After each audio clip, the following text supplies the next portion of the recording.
I can't emphasize enough the importance of trying to bridge cultural differences. And that usually it's not enough to know. It's not enough to know that, you know, the relationship to time is different. Okay? If you can't adjust to that relationship, then you're doomed to failure. I found that time is warped in China. I consider time to be relatively homogeneous. Time and events follow each other in a relatively even pace.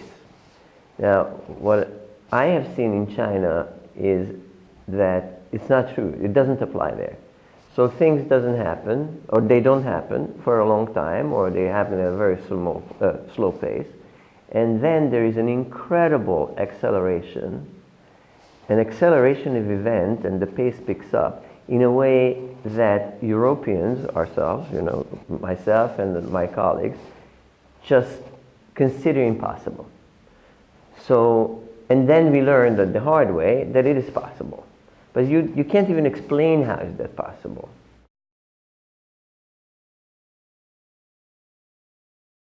Yes, there are strange situations, but my philosophy is to try to tune in as much as possible, and on the assumption that there is reason for everything that's happening, and what looks funny to me is totally normal in another culture, and I am the one who, with a particular custom, with a particular, you know, set of manners, is actually the laughable one.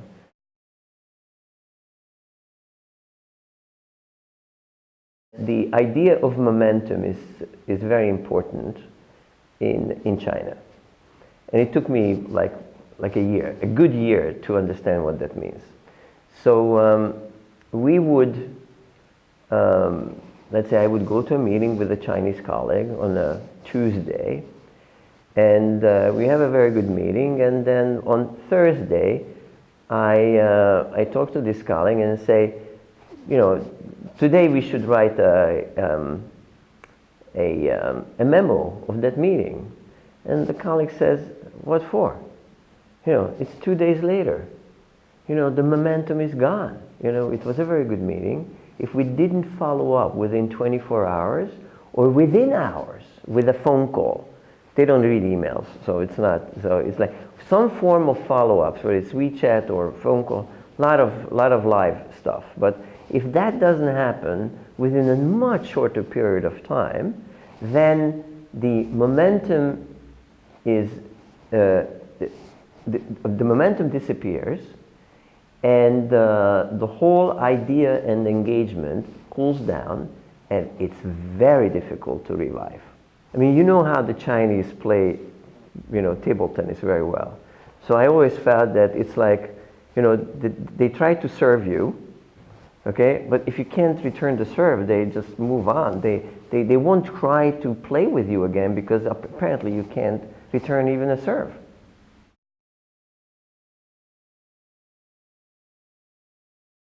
This is true universally. So this is not the Chinese problem. As a matter of fact, what we find is that this problem is stronger in more developed countries. So what we find is that the more developed a country is, the bigger this particular problem is. That with that kind of development, the number of regulations increase, and the level of conservatism also increases in many ways, particularly in infrastructure projects. So in our experience, it's actually easier to get a new solution adopted in Southeast Asia, and in including China. I'm not sure, you know, I would include it, but Southeast Asia definitely.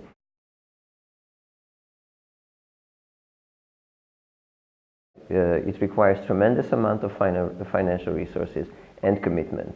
Not only financial commitment, but also some commitment that the partners, potential, buyers recognize as a commitment. The moment I choose something that hasn't been tried, already I'm running a risk, okay? I'm running a risk, and particularly in the infrastructure fields, which happens to be our field, everybody plays very, very safe for good reasons. So there is an inherent perceived risk in choosing an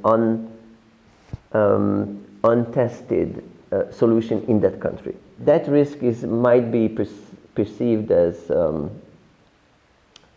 technological, but there's a huge financial and human element to that. When I moved there like 2.5 years ago, there was nothing. There was no office, nothing. So why would they take that commitment? So it had a very strong convincing power that one of the founders of the company moved to China. So you're staying.